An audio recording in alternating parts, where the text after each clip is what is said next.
Isaac Watts, The Improvement of the Mind. Introduction. The importance of knowledge and mental improvement. No man is obliged to learn and know everything. This can neither be sought nor required, for it is utterly impossible. Yet all persons are under some obligation to improve their own understanding. Otherwise, it will be a barren desert or a forest overgrown with weeds and brambles. Universal ignorance or infinite errors will overspread the mind, which is utterly neglected and lies without any cultivation.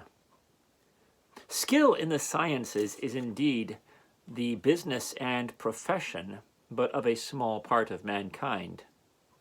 But there are many others placed in such an exalted rank in the world as allows them much leisure and large opportunities to cultivate their reason, and to beautify and enrich their minds with various knowledge.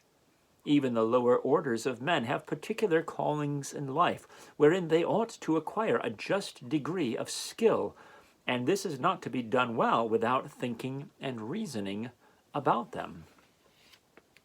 The common duties and benefits of society, which belong to every man living, as we are social creatures, and even our native and necessary relations to a family, a neighborhood, or a government, oblige all persons whatever to use their reasoning powers upon 1,000 occasions. Every hour of life calls for some regular exercise of our judgment as to times and things, persons, and actions. Without a prudent and discreet determination in matters before us, we shall be plunged into perpetual errors in our conduct. Now, that which should always be practiced must at some time be learnt. Besides, every son and daughter of Adam has a most important concern in the affairs of a life to come, and therefore it is a matter of the highest moment for everyone to understand, to judge, and to reason right about the things of religion. It is in vain for any to say, "We have no leisure or time for it." The daily intervals of time and vacancies from necessary labor, together with the 1 day in 7 in the Christian world, allow sufficient time for this.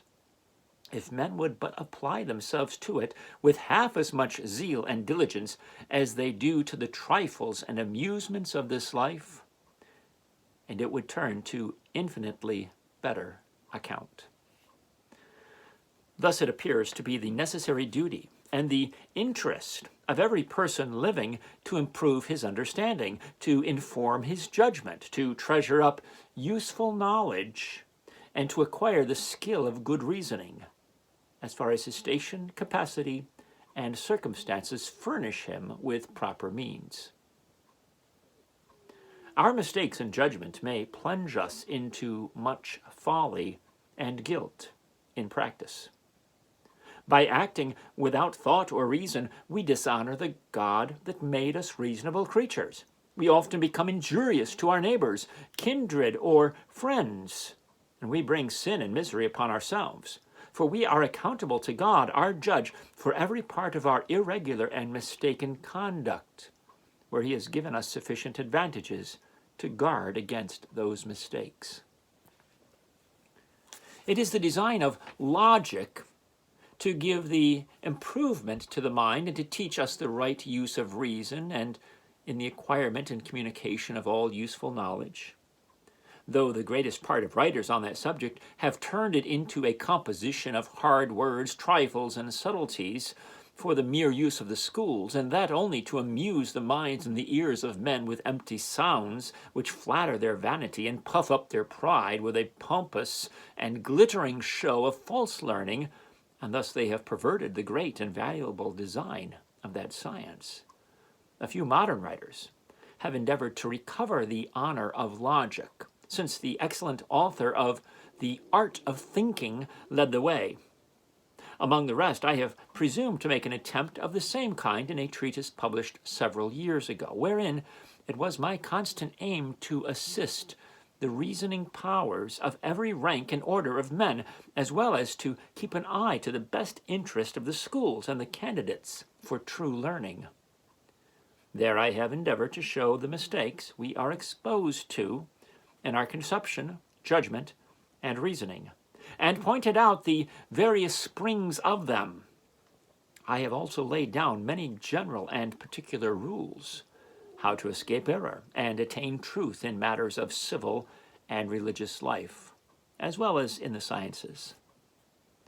But there are several other observations very pertinent to this purpose, which have not fallen so directly under any of those heads of discourse, or at least they would have swelled the treatise to an improper size, and therefore I have made a distinct collection of them here, from various authors, as well as from my own observation, and set them down under the following heads. The learned world, who has done so much unmerited honor to that logical treatise as to receive it into our two flourishing universities, may possibly admit this as a second part or supplement to that treatise. And I may venture to persuade myself that if the common and the busy ranks of mankind, as well as the scholar and the gentleman, would but transcribe such rules into their understanding and practice them upon all occasions, there would be much more truth and knowledge found among men, and it is reasonable to hope that justice, virtue, and goodness would attend as the happy consequences.